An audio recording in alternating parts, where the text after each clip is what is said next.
सारे अब्दुल एक जैसे होते हैं, सारे अब्दुल एक जैसे, क्योंकि मैंने आज तक जितने भी केसेस देखे हैं इसको लेकर वहाँ पे सबके अब्दुल एक जैसे ही निकले हैं। चाहे कोई भी, चाहे फ्रिज में लड़की मिले, चाहे कहीं कटी पड़ी मिले, वो सबके अब्दुलों ने ही किया होता है। को यही लगता है स्टार्टिंग में कि हमारा अब्दुल ऐसा नहीं है, बट आगे आगे जाके सबको पता चल जाता है। जैसे उसको गीतांजलि को पता चला, शालिनी को पता चला, आगे जाके सबको पता चल जाता है। अब मैं ये नहीं बोल सकती, लेकिन होता है उसके बाद भी, तभी तो आज लड़कियां फ्रीज में रखी जा रही हैं। लड़कियों के 35 टुकड़े करके फ्रीज में रखा जा रहा है उन्हें, क्यों?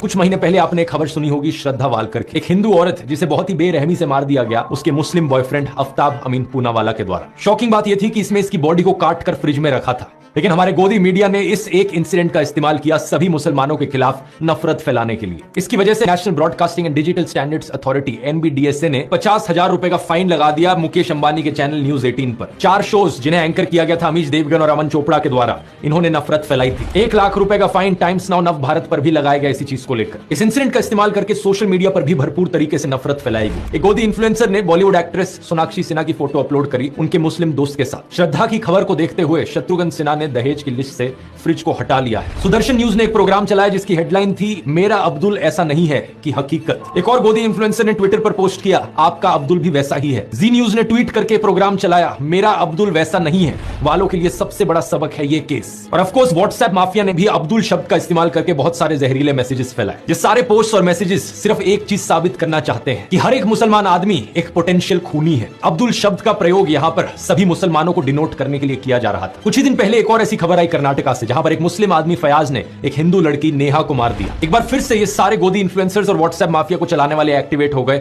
और सभी मुसलमानों के खिलाफ नफरत उगलने लग गए। मकसद सिर्फ एक, हिंदुओं को ब्रेन वॉश करो और हिंदुओं के अंदर डर बिठाओ कि हिंदू खतरे में है और हमें अगर इस खतरे से बाहर निकलना है तो मोदी को वोट देना होगा। अब जिन लोगों को ब्रेन वॉश ऑलरेडी किया जा चुका है उन्हें इस चीज में कुछ भी गलत नहीं लगेगा। वो कहेंगे क्या गलत है इसमें, ये मर्डर यहाँ पर हुआ, मुसलमान ने किया, ये सारे मुसलमान ऐसे ही होते हैं। उन्हें अगर आप बोलने की कोशिश करोगे तो सिर्फ 1-2 इंसिडेंट्स है, वो आपको 10 ऐसे इंसिडेंट्स गिना देंगे। शारदा आफ्ताब, नेहा फयाज, साक्षी साहिल खान, निकिता तौसीफ, अरशद प्रभा, अंकिता शाहरुख, रितिका सईद, मानसी दीक्षित, मुजम्मिल, इन सभी केसेस की लिस्ट सुनाने के बाद ये आपसे कहेंगे ये देखो कहा था ना मैंने, ये सारे मुसलमान ऐसे ही होते हैं, ये सारे के सारे पोटेंशियली खूनी होते हैं। क्या है इसके पीछे का सच, इस खबर को देखो। श्रद्धा वालकर के केस के 2 हफ्ते बाद एक और केस हुआ था पांडव नगर में। अंजन दास नाम के एक आदमी को उनकी पत्नी पूनम के द्वारा मार दिया गया और श्रद्धा के केस की तरह उसकी भी बॉडी को काट कर फ्रिज में स्टोर किया गया। इतना ही नहीं, इसके 3 महीने बाद इस खबर को देखिए। नजफगढ़ के पास मित्राऊ गांव में साहिल गहलोत ने अपनी live in partner Nikki Yadav को मार दिया। मारने के बाद उसकी बॉडी को अपने ढाबा में फ्रिज में रखा। सेम दिन उसने एक आदि भी कर ली। इन दोनों केसेस की डिटेल्स बिल्कुल वही श्रद्धा आफ्ताब केस वाली डिटेल्स है। सिर्फ एक फर्क, इन दोनों केसेस में कोई हिंदू मुस्लिम का एंगल नहीं है जैसा उस वाले में, इसलिए आपने इन खबरों के बारे में कहीं सुना ही नहीं होगा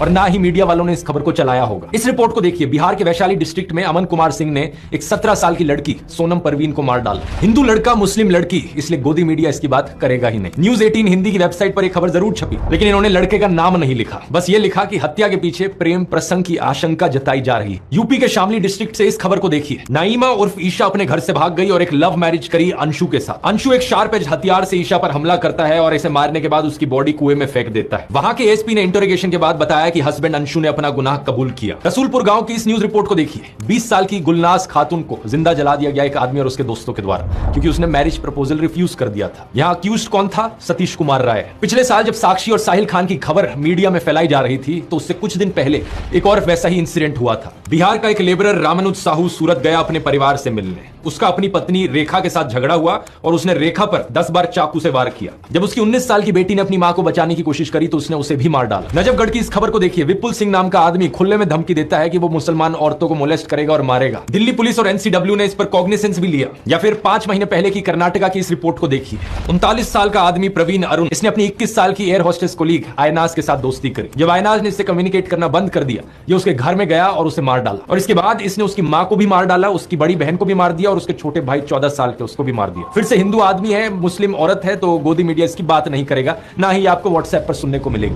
20 दिन पहले की इस खबर को देख लीजिए। 26 साल की रुखसार उर्फ रिया को उसके लिव इन पार्टनर ने मार डाला और उसकी बॉडी को एक कबर्ड में स्टफ कर दिया। अक्यूज्ड कौन था? विपुल टेलर नाम का आदमी।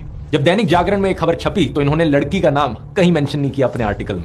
अब इस खबर को देखिए। बेंगलोर में रहने वाला प्रदीप एक रुखसाना नाम की औरत से संबंध बनाता है, दोनों का साथ में बच्चा होता है। रुखसाना उससे शादी करना चाहती है, लेकिन वो ये नहीं चाहता था, तो उसने रुखसाना का खून कर दिया। ये भी कुछ ही दिन पहले की खबर है कर्नाटका से। मेरा एक ही सवाल है नफरत फैलाने वाले नमूनों से। आपको मैंने इतने सारे केसेस गिना दिए यहाँ पर पिछले 1-2 सालों के, जहां पर हत्या करने वाला एक हिंदू था। तो क्या यहां पर यह कहा जा सकता है कि हर हिंदू आदमी यहां पर एक पोटेंशियल खूनी है? ऑब्वियसली नहीं कहा जा सकता। देश में 55 से 60 करोड़ हिंदू आदमी रहते हैं। इन 20-30 केसेस को लेकर जनरलाइज नहीं किया जा सकता कि सारे हिंदू लड़के ऐसे होते हैं, और ठीक इसी तरीके से मुसलमानों को भी जनरलाइज नहीं किया जा सकता। देश में रहने वाले करोड़ों मुस्लिम आदमी हैं, सारे के सारे पोटेंशियल किलर नहीं होते। ये एज्यूम करना एक बहुत ही बेवकूफी वाली चीज है, और ये आपका नफरतखोर माइंडसेट दिखाती है। अगर आपको ऐसा लगता है तो बड़े अफसोस की बात है, मुझे कहना पड़ रहा है कि आपका ब्रेन वॉश हो चुका है। एनसीआरबी की रिपोर्ट क्राइम इन इंडिया 2022 के अनुसार देश में 4.5 लाख क्राइम्स हुए हैं औरतों के खिलाफ इस 2022 के साल में। इन 4.5 लाख क्राइम्स में से 28,522 एफआईआर दर्ज कराई गई मर्डर की, जिनमें से 8,125 फीमेल्स थी। अब एक साल में अगर 8,000 से ज्यादा मर्डर के केसेस हो रहे हैं जहां पर औरतों को मारा जा रहा है, तो ऑब्वियस सी बात है इनमें से कुछ मर्डर्स ऐसे होंगे जो एक मुसलमान आदमी ने किए होंगे, कुछ ऐसे होंगे जो एक हिंदू आदमी ने किए होंगे।